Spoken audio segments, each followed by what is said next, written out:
the official podcast of the International UFO Bureau.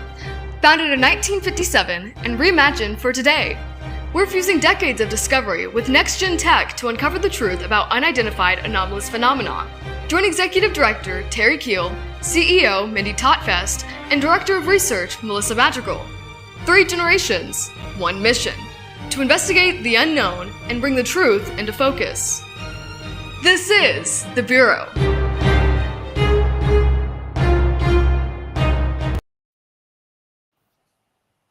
Hello, everyone, and welcome to the Bureau, where 3 generations of women come together to investigate the truth behind unidentified anomalous phenomena.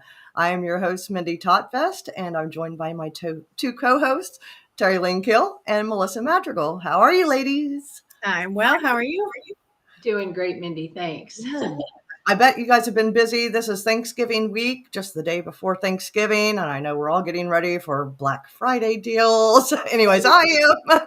We actually go out, whenever I was working as a nurse, I'd work 7P to 7A, and I'd get off at 7 in the morning, and I'd go pick up my aunt, and we would go all day and just hit all of the deals. Melissa, you've missed out. Your generation didn't really get to do it, I don't think. We did, but I was not a Black Friday girl. Too much energy, too much crowds. I'd rather do Cyber Monday. But this year, I'm challenging myself to get out there and see what I could find. Well, I don't think that they do it anymore, really. Like, all the joy of the rush is lost. I don't know. Did you ever go out, Terry? Just when I was much younger, and I'm talking like in my 30s. But once I hit the 40s, I was like, oh no, I can't handle all those crowds. So some of us older folk are like that, like the newer generation.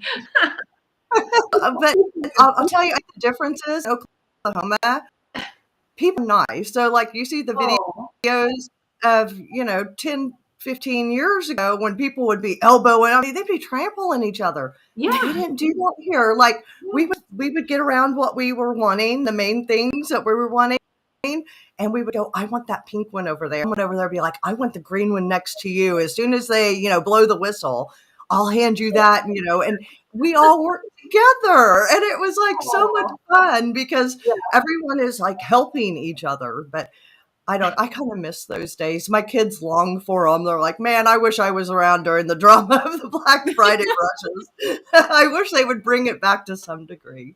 But anyways, I'm going to get off of that because we have a lot to discuss today. First things first, I want to pose a couple of questions to our audience who is listening in to get some of their feedback while we're progressing with the show. So the first thing is, if an advanced non-human intelligence arrived tomorrow, what would be the first thing that you would want to know? Or let us know, do you think Hollywood storytelling has prepared us for disclosure or distracted us from the truth? Oh, those are good questions. Really good questions there, I gotta say. I won't answer them. I'll let people just put in the box. Yeah, I'll get your thoughts later, Terry, because I wonder what you think on that second one. Yeah. Okay, we're going to move into the historical section. We got 3 historical cases to go over. Yeah.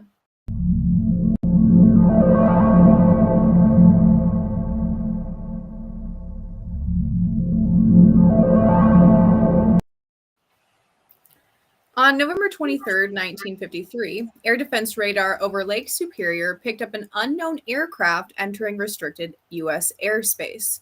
An F-89 Scorpion was scrambled out of the Kinross Air Force Base to intercept.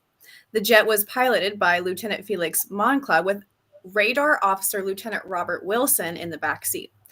Ground radar tracked the Scorpion as it closed in on the unidentified target, and then something bizarre happened. 2 radar returns, one from the Scorpion, one from the unknown, merged. They became one. Seconds later, the single blip vanished. No explosion, no mayday call, no wreckage. The jet and its crew were gone.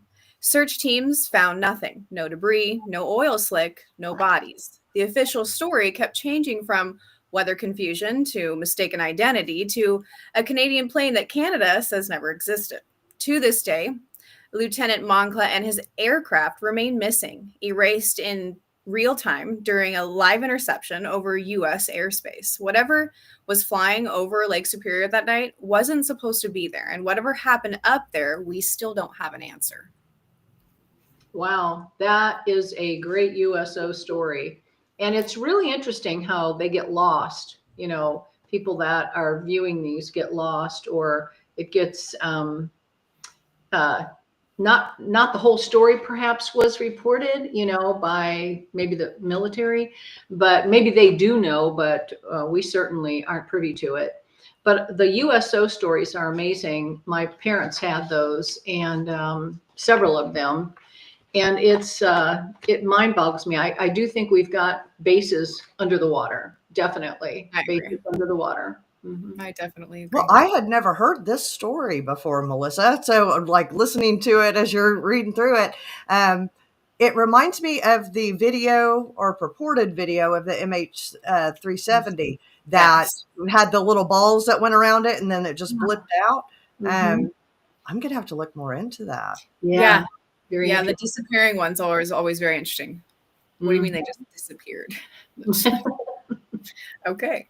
They're another I know, right? Our second one is the RB-47 UFO encounter.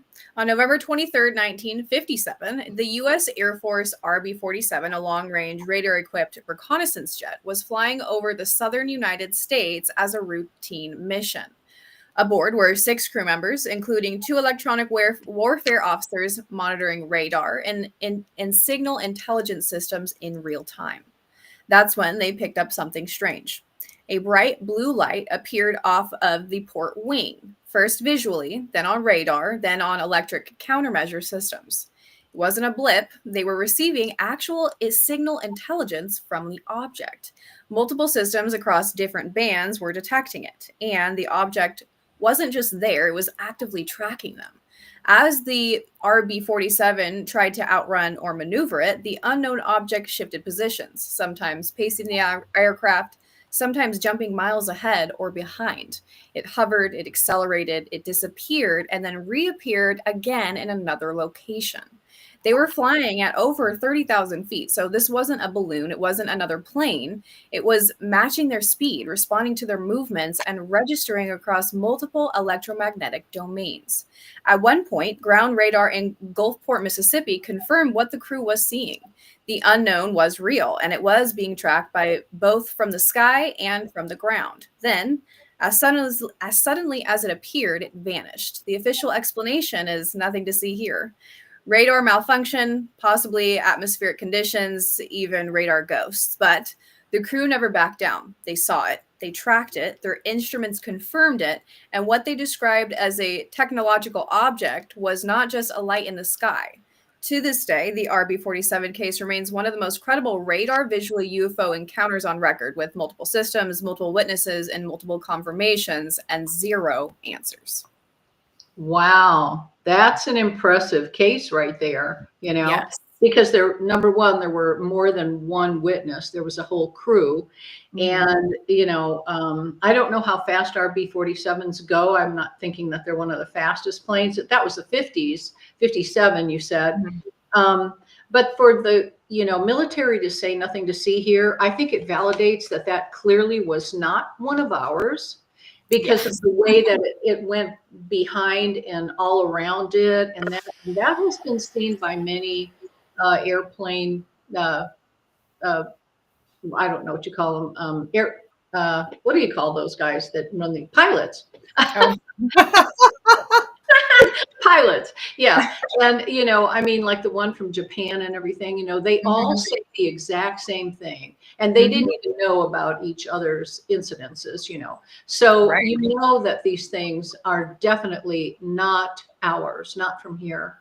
So it's pretty interesting, I think. I love these kinds of, you know, reports. The next one Yeah. is our very first start to formally beginning UFO history. So our next one is the Hill abduction.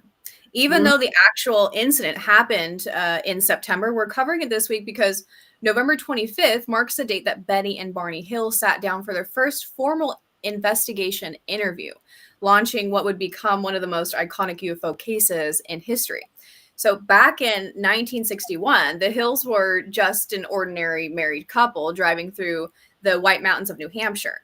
And on the night of September 19th, they noticed a bright light in the sky following their car. It got closer and then it hovered. Then everything went black. They arrived home hours later, dazed and confused, with torn clothing, damaged watch, and no memory of what happened between anything. Weeks later, they began to experience disrupting dreams and physical symptoms.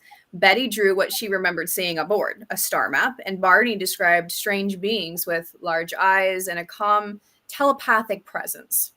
But it wasn't until November 25th of 1961, when they were interviewed by the National Investigations Committee on Aerial Phenomena, that the full story began to come together. That meeting was the moment this case officially entered the public record. And from there came hypnosis sessions, military interest, and one of the first serious investigations into missing time, medical procedures, and close encounter trauma. Whether we believe in the literal events or see it as a cultural phenomena, the Hill case changed the language of UFO reporting forever. And it all formally began this week in UFO history. Yes. Wow. And we're going to be having Kathy Martin on here here in a few weeks, I believe, just after the first of the year. So we'll get to hear it all in detail from Kathy, who is the niece of Betty and Barney Hill. And she's done an incredible job of cataloging everything about that case. So I know she's a very dear friend of yours, Terry. She is. And just like you, who inherited the Hayden Hughes cases, and all that history, she had inherited that from her aunt. And so, she had one-on-one family moments, family time to go over it with her aunt and uncle. And I'm telling you, it is really a profound case in ufology. Yeah, I think it is. Yeah, absolutely. Absolutely. It did change everything. It did. Well, thank you, Melissa. Those were 3 great cases this week. Really, I'm going to have to go back and look at those first one too, because I wasn't familiar with them. Terry, let's go ahead and introduce our guest, because I know a lot of people are waiting. And hello to those that are watching in right now. And thanks for being patient. Let's go ahead and bring our guest in. Okay. So let me just introduce him. Thomas Jane is a member of the Hollywood Disclosure Alliance, as well as Dan Harari, whom we interviewed last month, if y'all remember, right here on the Bureau. And Thomas is also an award-winning actor, director, and producer, known for standout roles in The Punisher, The Mist, The Deep Blue Sea, and 61, and the acclaimed sci-fi series, The Expanse. His production company, Renegade Entertainment, has created hit films and series for Netflix and Amazon, including Murder at Yellowstone City and Tropo. So beyond Hollywood, Jane has become a powerful voice in the UFO community, speaking at major conferences, and he is also researching theories of alien visitation. His upcoming nonfiction book, A Human's Guide to Visiting Aliens, explores who they are and what they want, and why understanding them may shape humanity's future. So please join me in welcoming Thomas Jane to the International UFO Bureau. Hi. Hi. And welcome. Ladies, Terry, Mindy, Melissa, so nice to be here. I'm a big fan of the IUFOB. Aw, It's a mouthful, isn't it? I like what you guys are doing. It's terrific. Let me just say one thing. That Kinross encounter where the military plane disappeared over Lake Superior. yeah. I find it interesting that occurred over a body of water.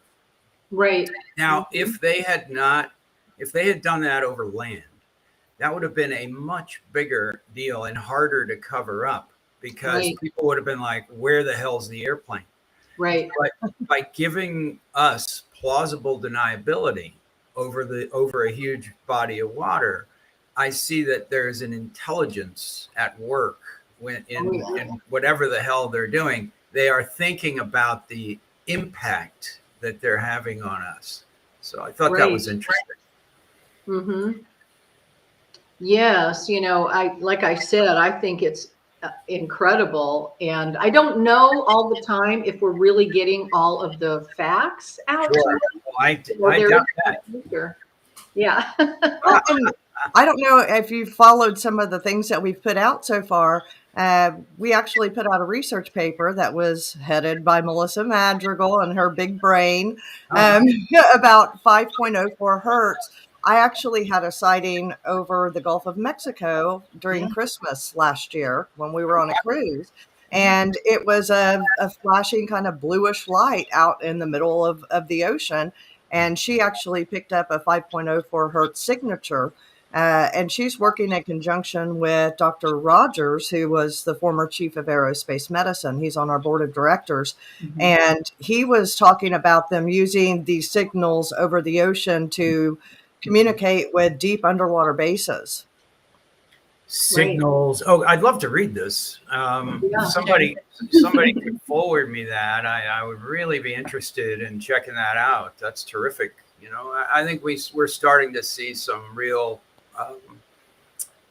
deeper thought about the implications and sort of how this intelligence, or intelligences, I should say, are interacting with us. And man, I got to tell you, once this thing blows open, can you imagine the scholarly research that's going to start coming out? Mm-hmm. That really, I hope that I'm alive to see, and I think I will be. I think we all will be alive to see some of the academia start to turn their head toward this subject. We're getting there. It definitely has already. It's been an amazing turning point.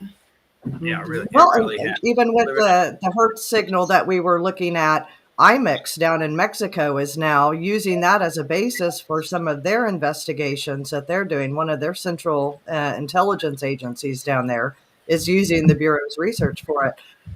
So we're seeing governments around the world taking it more and more seriously, and especially our own. So that is opening the door to the serious scientific research that we need, because that's what's holding us back, has been that stigma. You're Gen X, aren't you? I'm Gen X, 1969. You know what? Yes. What's really fascinating is the 20th century is full of several UFO researchers that dutifully interviewed witnesses, recorded cases. I'm not talking about Project Blue Book. I'm talking about all of the UFO researchers that have come before us, left us a record for the future. People like Dr. James Harder, people who took alien encounters seriously. Mm-hmm. And on their own dime went out and interviewed these folks and got the information and recorded it. That's the information that we're going to have moving forward once this thing blows open and we have scholarly minds start looking into it. It's going to be invaluable stuff. Think of all the research that Leonard Stringfield did. Right. Yes, exactly. All of that is just everybody's going to see all that in a brand new light. Right. Well, and that's what we're all about here. We're not into sensationalism. We're not trying to sell anything. We're here to tell the truth, truthers gathering, like-minded, all discussing and discovering together what is happening, and like I said earlier, we don't always have all the truth. We're not given everything.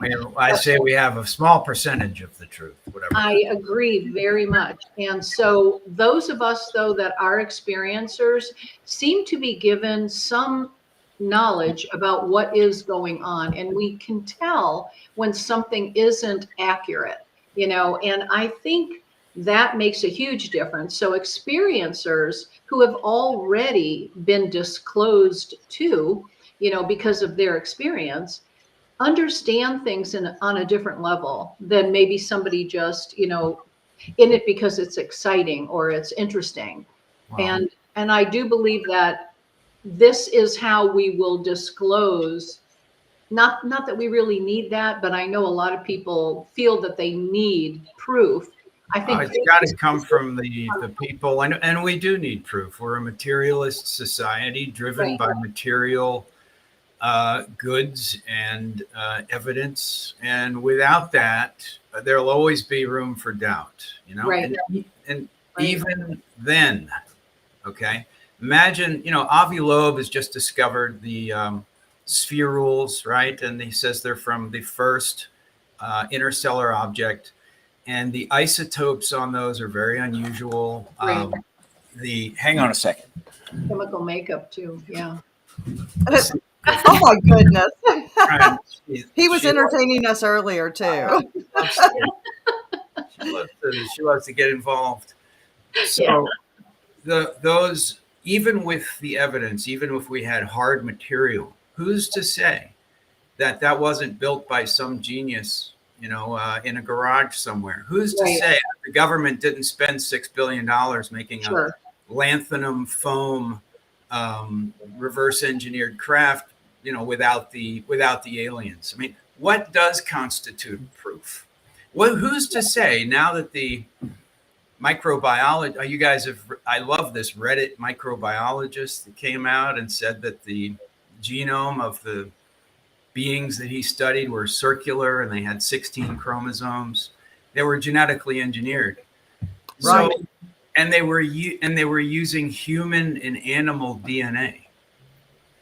So who's to say if we had a body and we test it and it has human and animal DNA, then what do we do with that?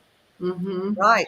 That makes me think of the Atacama Desert mummy. We know that it tested as human, but it had so many genetic mutations. 4%. Who's to say those mutations weren't put in there and were all the product of I agree with all the hybrid breeding stuff, and then the preliminary work on the Nazca mummies. They found a lot of human DNA in there, and they look like hybrids. At least one of those species looks like they're hybrid creations.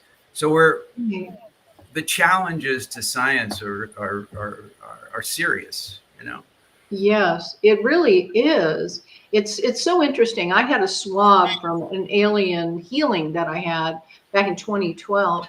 And when the swab was tested, it had swamp water on it. And this happened at night while I was sleeping in bed. And, I'm not sleeping in a swamp. How were they able to determine that from the microorganisms in the water, I guess? Yes. And there was also another DNA which couldn't be identified. And they likened it unto, after studying hundreds of different types of species, the closest species was a match to the Marianae lizard, the tegu lizard. And I thought, I was in bed sleeping, pond water, tegu lizard. I mean, hello. How did all that get on my little swab? And this was from a wound that you had, or what was it? No, it was from something I believe that may have happened because of them interacting with me throughout my lifetime. My family has 70 years of exposure with extraterrestrial beings and crafts. And so it just somehow. Where did they take this swab from? I took the swab. It was an internal swab that I got. Okay, gotcha. So, yeah, and because the healing took place. They're not using swamp water. Yeah.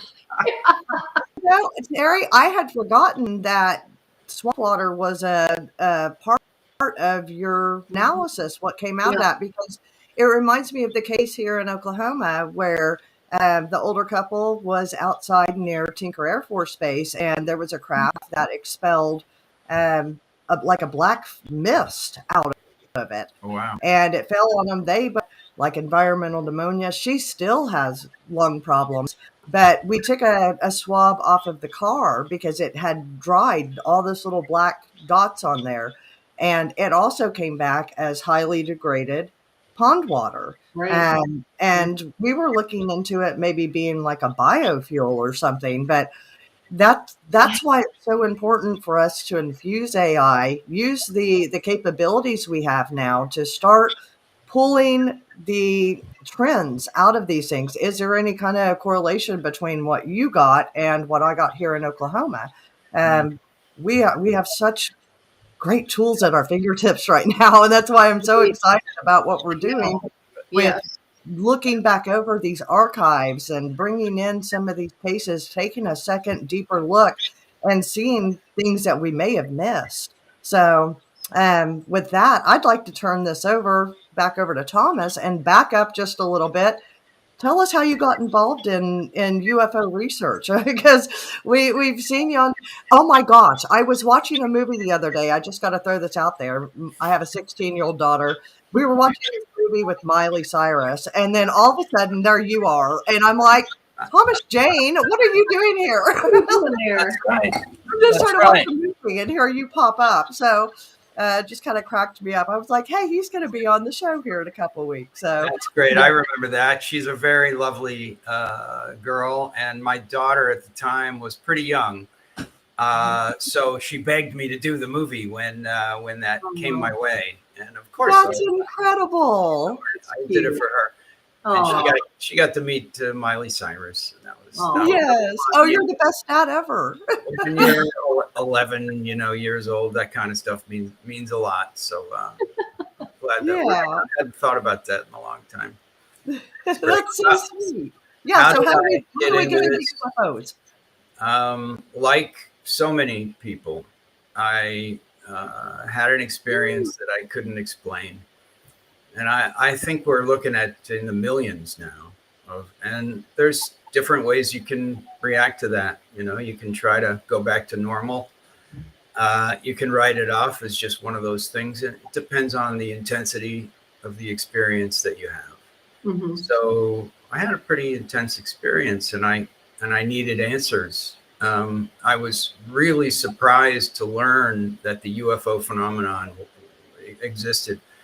When I was a kid, I used to watch this show called Project UFO in the 70s. Some of us might remember Project UFO. It was basically Blue Book, where they took a case and at the beginning of the show, they'd have this crazy UFO sighting. They'd dramatize it. And then the rest of the show would be the Air Force investigating it. And then at the end of every single episode, they would debunk it. And I watched them all because I kept thinking, this is going to be the one. They're finally going to say, we don't know what the hell that was. Never happened. And that brainwashing worked on me and so many other people. I grew up thinking that it was all been taken care of. The answers were there and that there was nothing there. Why wouldn't there? Why wouldn't that be the truth? Why wouldn't that be the truth? So it wasn't until I had an actual experience and started needing to find answers, that I was shocked to discover there is a hidden history, not just in the United States, but all over the world. And that a lot of thought and effort has gone into hiding a very fundamental part of our reality. Right. There's an agenda behind it. Thomas, I think they have an agenda behind hiding this. They don't want us to understand or know.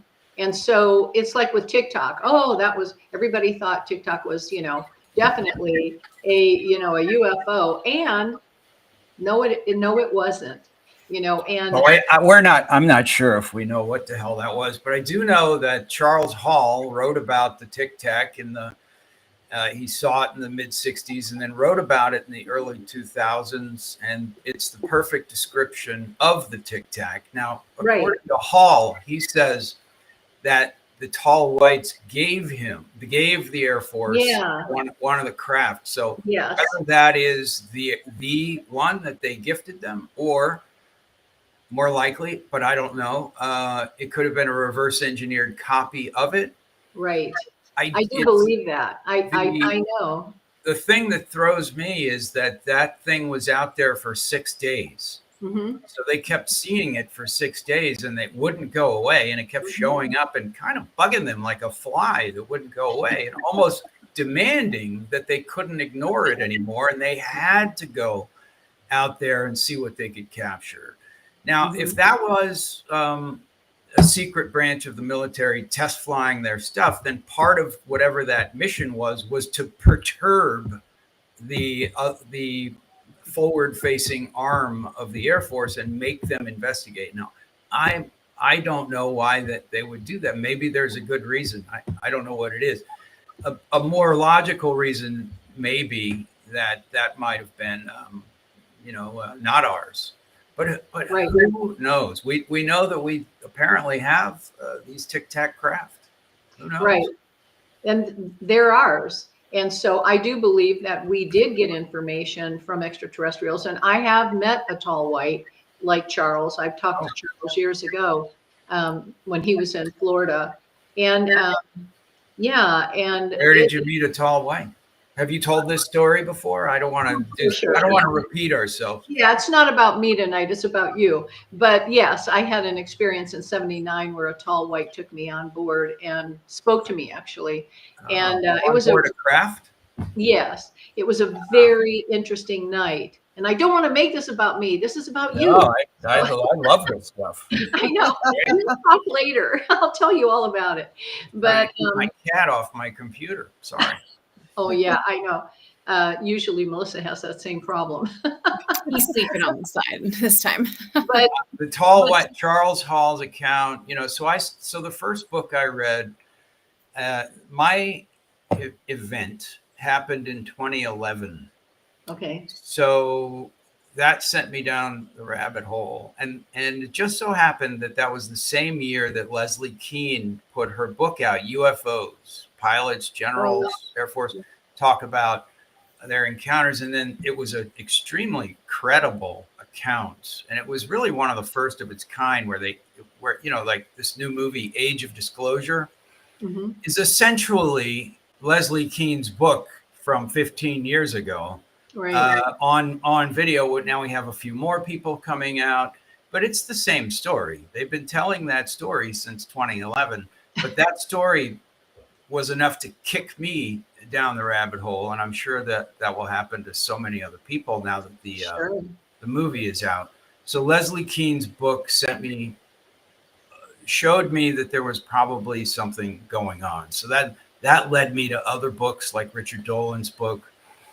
Michael Hesseman is a German researcher. He has a fantastic book called UFOs, The Secret History. Highly recommend anyone who hasn't picked that up. And that was that. It doesn't take a whole long time to figure out that there's a real phenomenon. Then the question becomes, which is what I wrote my book about: who are they? What do they want? Why are they here? And why do they crash? So let's get into that. Yeah. Tell us all about your book. So the name of the book is? It's called A Human's Guide to Visiting Aliens. All righty. And then let's dig into it. When will it be out? When will it be out? So I'm actually, as we speak, I interrupted myself to do your podcast, but I'm putting the finishing touches on my edit. So the book is finished. That's not the cover. I wish. That's not the cover. Yeah. Let's not show that cover. I don't want people. I have a cover artist, and he'd get very upset if we had other people running around. So I'm editing the book, designing the cover, and I'm going to have it out as soon as I can. Now I have an opportunity to go through a mainstream publisher, but I don't want to do that because it takes a year.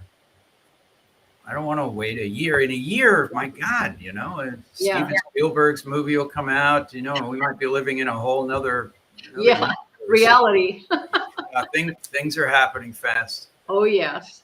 I was very interested in the intersection between human and alien control systems.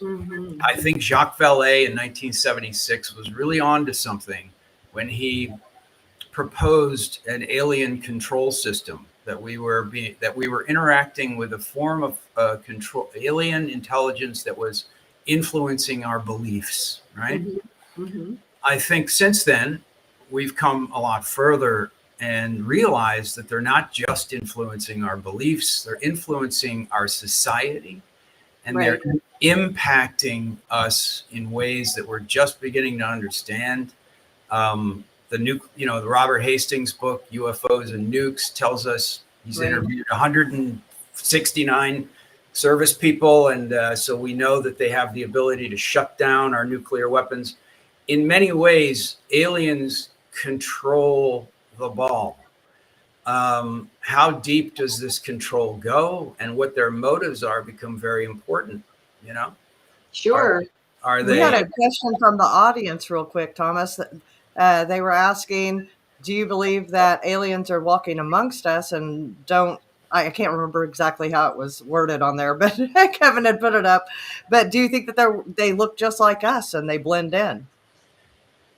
So yeah, that's a question that we've been wrestling with for a really long time, and the short answer is yes, and it sounds absolutely crazy, but you've got Eric Davis, a very well-respected physicist, coming out during these last congressional hearings and saying that they're aware of 4 main types of visitors that are interacting with us, and one of them is a human-esque,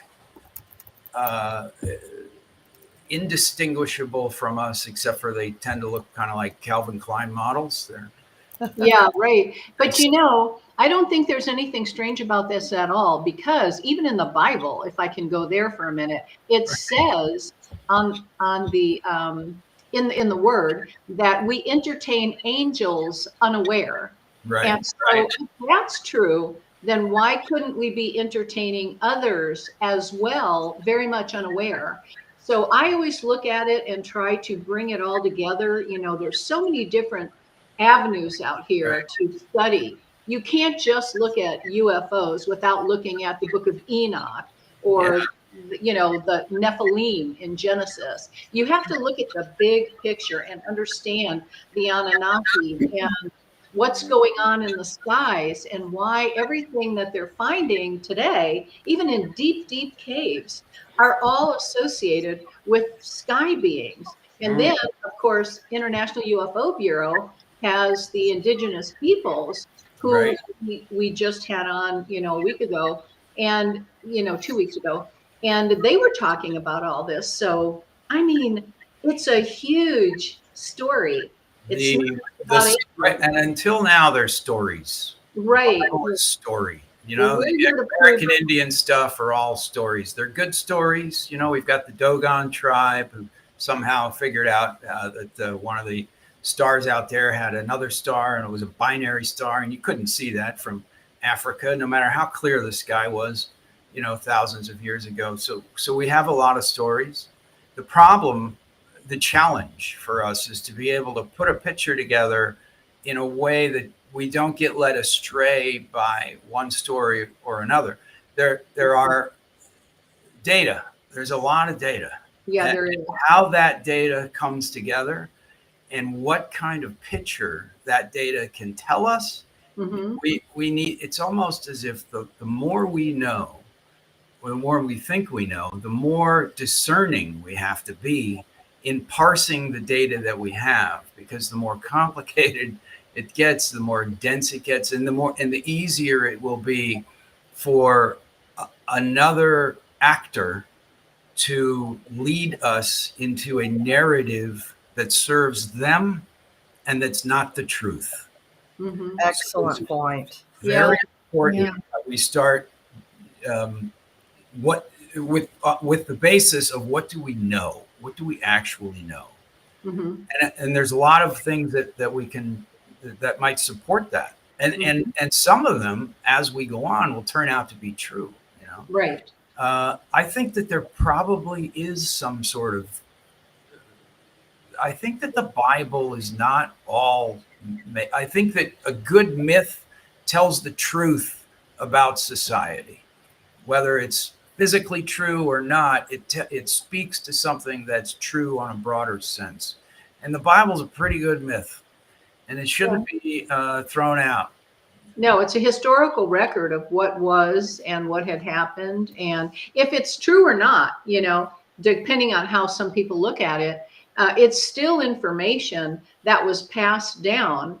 No. And it's the best-selling book on the planet. So still after So, years. so the question is, if there are human aliens, what the heck is going on? And there are a couple of different, are we a prison? Are we, was Graham Hancock right? And another civilization millions of years ago, human civilization, became technological enough to leave this planet and go colonize another one. And they left some people behind. And we are those people. Are we a penal colony? Are we like Australia where everybody else got to go take off and, and the wayward souls were left behind? Sorry, Benno. Yeah. Are we a genetic offshoot? Are we an experiment? Is it like did bored advanced humans say, what happens if we just dropped off a few on a barren planet and come back in 12,000 years and see what happens? Well, I think our planet has been used through the millennia by different peoples and types of peoples. And proof of that is on the walls in, the Hopi Indians and all these other places, and the Inca lines and all these things. The sands of time, literally, have covered, which is why we do excavation, to find out what really happened here. Were we brought here in another segment, a more recent segment, but then there was all these others here before us. And I'm telling you, it's a compelling story to really dig deep. And it's all I do. It's like all day watching and reading. And once it gets a hold of you, and it just keeps unfolding. There's a lot of I love the UPART stuff, the out of place artifacts that people are finding, and a lot of those are very difficult to explain. It looks like if there wasn't a whole civilization here, there were colonies, and why wouldn't there be? Why wouldn't, if you had the ability to travel the stars and you found a pristine planet, it would make a fantastic vacation spot. It would make a great a scientific biome where you. I don't think anyone wants to vacation here anymore. This planet is still incredible. It's beautiful. Yeah. I wouldn't want to hang out in the city, but this planet has a hell of a lot going for it. But you know what? There are more planets in the universe than there are grains of sand on every beach, right? So that means that there's a lot of these planets are going to be even better, even more habitable than the Earth. We're probably somewhere in the middle, like Copernicus said, in terms of habitability, lifetime. We've got pluses and minuses. We got a lot of pluses, though. We've got big planets that sweep away the asteroids. We've got a hell of a moon. What's going on with that moon?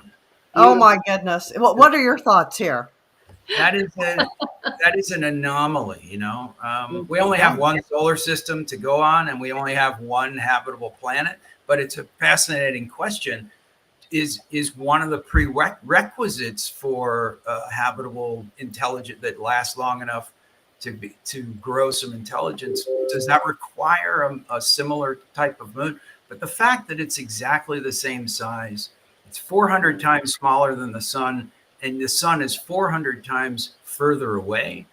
That's different, So I think that absolutely we have our visitors have set up a base there. Why wouldn't they? It's a perfect spot. So you think that it could be a base, but not one that was technologically made or even dragged into our orbit? I've heard both of those. That would be amazing. I don't know how the hell anybody do that, but that doesn't matter. I don't know how they fly, these UFOs.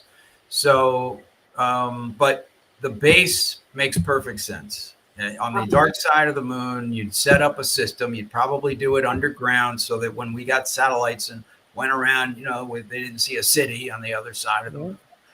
Just my feeling that it would certainly be convenient. And as you were saying earlier, under the oceans, an abductee. I remember reading an account of him being taken to an underground base. And he was shown technology that was a field effect. So you'd set up this box, and then the field would impact the Earth, and you could make it as big or as small as you wanted. And when you were done, then you turn the machine off, and the Earth would just fall back into place. So setting up a base seems to be fairly simple. You don't even need an exit or an entrance, because we've seen all these UFOs flying in and out of volcanoes. Right. So the Nuclear transit sites. includes solid objects, apparently. Right. TJ, do you believe that humanity is approaching an evolutionary turning point? Like, what does the future look like to you? Yeah, that's a great question, and that's a large part of what I deal with in the book. Richard Dolan talks about being in a transition phase right now. There's a wonderful nanotechnologist named Robert Frietas, and he's one of the best American nanotechnologists. Well, decades ago, he wrote a book called Xenology. It's unpublished. You can find it on, that's where I found it, on the internet. And he's a scientist who went into the scientific sort of speculation about who alien civilizations, who they were and what they might look like. And he just does some amazing work. And he says that there's two stages to society. Basically, you can split every society in half. The turning point is when a civilization becomes omnipotent. So you have an omnipotent control over physical reality. And that includes some theory of gravity. Mm-hmm. Gravity is the doorway to manipulation of mass and energy and matter. And once you can do that, you're essentially omnipotent. And that is a stage that I would think would happen relatively quickly after we discover the nuclear physics, right? The quantum mechanics and nuclear physics would lead inexorably towards an understanding of gravity. I think that we have cracked gravity. I think that it's incredibly dangerous and powerful, and it's been hidden from us through academia. If you want to hide something, you start with academia. You don't need to, there's no conspiracy required. You just steer your students towards knowledge that will get them a career, and also published in journals. So if the journal says we don't do anti-gravity, doesn't exist, no research is going to get done into that subject. The end. So you've single-handedly put a damper on anti-gravity research, which they did in the late 1950s. So I think that that's the turning point. That's when you become omnipotent. Well, it seems like they put a damper on it publicly, but like we know, Dr. Rogers has shared, he's come forward whenever he was out at Cape Canaveral, he had witnessed the reverse engineered saucer out there whenever he was chief of aerospace medicine with NASA and the Air Force. But that was back in 92, and he was watching anti-gravity, what seemed like an anti-gravity craft, and it had U.S. Air Force marked on it. So there is the question, do we have the technology? I think we absolutely do. And we know how it works, and it's not so complicated as some people would have us believe. Mm-hmm. I saw a TikTok the other day, and there was a guy that had used, maybe, Melissa, maybe you know what I'm talking about because you're younger. You probably come across it before, or maybe you might know, Thomas. But this guy had used like wings of a beetle Oh, right. About this? Yes, and he like glued them to a platform. He ripped them off of this one beetle. Yeah, he took beetle wings and made a flying Yes. platform, right? Yes. I think that's completely insane. That is. Yeah. But what you're saying is that there's some feature that nature is able to take advantage of the natural forces in ways that we haven't fully understood. I think that's absolutely right. And I think it's been hidden for good reason. It's dangerous. It's really, really dangerous. And we are, animals. So that transition, we human beings may not be the only ones sort of holding the cork in that bottle. And that may be part of the reason why aliens are here. Because, until we grow up a little bit, we shouldn't be, playing with dad's gun case. But I mean, we have nuclear energy, and that's not super safe. I mean, is there no way to implement this for the betterment of all of mankind to move us along? We deserve to know the truth about our history, the real truth. Sure we do. deserve to be able to enjoy the technological advantages. And there are ways to put controls in place. And maybe I'm just thinking pie in the sky and, kumbaya, and I think everything's going to be great. I know humanity messes up a lot, but there's got to be a way where they can start working towards introducing these technologies to better everything that we live through here on this planet. I think you're absolutely right. And I think that how that happens is through an awareness that we are only one intelligent society among millions. And once we understand that, then that will reorient our purpose, our capabilities, even if it's just, oh my God, I want to talk to these people. So how do we become worthy or smart enough or safe enough, or maybe we should stop killing each other because they're here like watching us like kill each other. Maybe that's not a great idea if we want to kind of join a cosmic ecology, if we want to have our little anti-gravity sports model in the garage. Like maybe we should earn that, and the impetus to earn that could be through realizing that we have intelligent brothers and sisters out there who are waiting for us to grow up. Yeah, somebody told me once a long time ago that the reason that the extraterrestrial visitors don't get as involved with us at all, really, is that we are very double-tongued.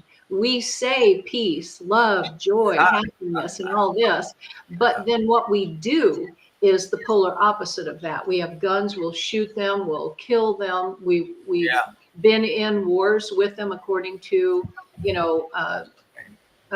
Dr. Stone, Major Stone, Clifford Stone, and others who have been in touch with them. We cannot be trusted, and they know that. I love that meme that says they're flying by Earth and they're locking their doors. Yeah, no kidding. And I could see why, because we can't be trusted. Words are cheap, and people use them without any real, what's the word? A lot of repercussions. Yeah. It's a simple human condition, Benno. Yeah. In 1969, when we put man on the moon, we erected a plaque, and on the plaque it said, "We come in peace for all mankind." During the height of the Vietnam War, we put a plaque on the moon saying, "We come in peace for all mankind." And as Albert A. Harrison pointed out, that message is meant to serve our purposes, should it ever be discovered. Intelligence. So you're absolutely right. We don't do what we say and say what we mean. Right. So Thomas, we're getting towards the end of the hour, but I want to see, what are you hoping will come out of this book? What are you hoping people will learn? Right. That's a great question. I had my experience in 2011. That's been 15 years. I watched a sea change happen in 2017 when the New York Times had that front page article, UFOs, black money. Mm-hmm. And I realized that the gates had cracked and that we are going to need every single voice that we have on this planet to fight the good fight and bring humanity to into the neo-Copernican revolution. So this is an awareness raising campaign. Right. And I'm a part of it. I have stood up and said, all right, I'm not sure what this is going to do to my career and how people are going to think of me. And I had to get really weird messages on Twitter saying that I'm lost my mind and stuff. But that's part of the transition. It's an awareness raising campaign. And we need every voice that we have. Everyone has a different angle on this. They all have different things to offer. And this is the time. Now is the time. Now is the time. Wow. I'm so glad to have you on this journey with us. And thank you so much for stepping forward, using your voice. It is hard. A lot of people have lost a lot of their reputations and their careers and everything. I'm hoping that we can change that. That's it. That's the change that has to come from us. We have to change that. We have to make it okay for scholars and academics to walk through the gates and look around, not because we're telling them that aliens exist and they're here and they look like humans, that the phenomenon is worth their attention, that something is going on and it's worth their attention. That's the job right now. Mm-hmm. Excellent. Thank you so much, Thomas. Where can people get in touch with you, or where can they find the book? Do you know where it's going to be put out yet, or? It'll certainly be on Amazon. And when the book lands, I'll make sure everybody knows about it. Okay. A Human's Guide to Visiting Aliens. And I really look forward to you guys checking it out, because I would love to come back and talk about it once it's out. Yeah. I think you guys are great, and I love what you're doing. And that's why I'm here. Thank you. Thank you so much, Thomas. And if you'll hang back behind backstage, we're going to wrap up real quick, and I'll be back on with you. Thank you. Thanks, everybody. Thanks. Bye-bye. All right. So, Terry, next week, who are we having on? Well, next week, we are going to welcome Dr. Irina Scott. She's an expert researcher on the Pascagoula abduction and longtime analyst of government UFO records. She's got a very impressive resume and is an author, speaker, and a great voice in ufology. So please join us next week as we welcome Dr. Irina on. Looking forward to it. That's Wednesday, December the 3rd, same time. Yes, that'll be a very good show. Mm-hmm. And to everyone, as always, thank you for joining us here on the Bureau. Visit internationalUFObureau.com and follow us on socials to stay connected. Until next time, stay curious, stay courageous, and never stop demanding the truth. Happy Thanksgiving. Bye. Thank you for joining us today on The Bureau. For exclusive content, follow the International UFO Bureau on Instagram, TikTok, and Facebook. From yesterday's sightings to tomorrow's revelations, be sure to tune in next time right here only on